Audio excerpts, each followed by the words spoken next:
ਲੋ ਜੀ, ਜੇ ਆ ਨਾ ਤੁਹਾਡੇ ਕੋਲ ਹਾਂਡਾ, ਠੀਕ ਹੈ, ਮੈਂ ਤੁਹਾਨੂੰ ਇੱਕ ਛੋਟੀ ਜਿਹੀ ਟਿਪ ਦੇਣਾ। ਜੇ ਤੁਹਾਡੀ ਗੱਡੀ ਦਾ ਇੰਜਨ ਮਿਸਫਾਇਰ ਕਰ ਰਿਹਾ ਹੋਵੇ ਜਾਂ ਆਈਡਲ ਰਫ ਹੋਵੇ, ਠੀਕ ਹੈ, ਔਰ ਗੱਡੀ ਤੁਹਾਡੀ ਸਹੀ ਚੱਲਦੀ ਨਾ ਹੋਵੇ ਜਾਂ ਤੁਹਾਡੇ ਇੰਜਨ ਦੇ ਵਿੱਚ ਬਹੁਤ ਜ਼ਿਆਦਾ ਆਵਾਜ਼ ਆਉਂਦੀ ਹੋਵੇ, ਠੀਕ ਹੈ, ਤੁਸੀਂ ਇਗਨੀਸ਼ਨ ਕੋਇਲ ਰਿਪਲੇਸ ਕਰਾ ਲਈ ਹੋਏ, ਸਪਾਰਕ ਪਲੱਗ ਰਿਪਲੇਸ ਕਰਾ ਲਿਆ ਹੋਏ, ਫਿਊਲ ਇੰਜੈਕਟਰ ਰਿਪਲੇਸ ਕਰਾ ਲਿਆ ਹੋਏ, ਫਿਰ ਵੀ ਗੱਡੀ ਦਾ ਇੰਜਨ ਮਿਸਫਾਇਰ ਕਰ ਰਿਹਾ ਹੋਏ, ਮੈਂ ਤੁਹਾਨੂੰ ਇੱਕ ਛੋਟੀ ਜਿਹੀ ਟਿਪ ਦੱਸਣਾ ਜੋ ਤੁਸੀਂ ਆਪਣੇ ਮਕੈਨਿਕ ਨੂੰ ਵੀ ਦੱਸ ਸਕਦੇ ਹੋ ਤਾਂ ਕਿ ਉਹ ਤੁਹਾਡੀ ਗੱਡੀ ਪ੍ਰੋਪਰਲੀ ਠੀਕ ਕਰ ਸਕੇ। ਕੀ ਹੁੰਦਾ ਹੈ ਕਿ ਇਹਨਾਂ ਦੇ ਵਿੱਚ ਤੁਹਾਨੂੰ ਕਰਨੀ ਪਏਗੀ ਵਾਲਵ ਐਡਜਸਟਮੈਂਟ, ਠੀਕ ਹੈ।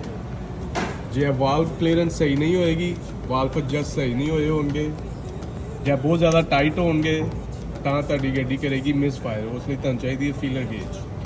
ਤੇ ਜੇ ਤੁਹਾਡੇ ਕੋਲ ਹਾਂਡਾ ਹੈ ਤੇ ਯਾਦ ਰੱਖੋ, coil, spark plug, fuel injector change ਕਰਨ ਤੋਂ ਬਾਅਦ ਵੀ ਜੇ ਗੱਡੀ ਮਿਸਫਾਇਰ ਕਰ ਰਹੀ ਹੈ ਤੇ ਤੁਹਾਨੂੰ ਚਾਹੀਦੀ ਹੈ ਫੀਲਰ ਗੇਜ ਪ੍ਰੋਪਰ ਐਡਜਸਟਮੈਂਟ ਕਰਨ ਲਈ, ਔਰ ਤੁਹਾਡੀ ਗੱਡੀ ਸੈੱਟ ਹੋ ਜਾਏਗੀ, ਠੀਕ ਹੈ।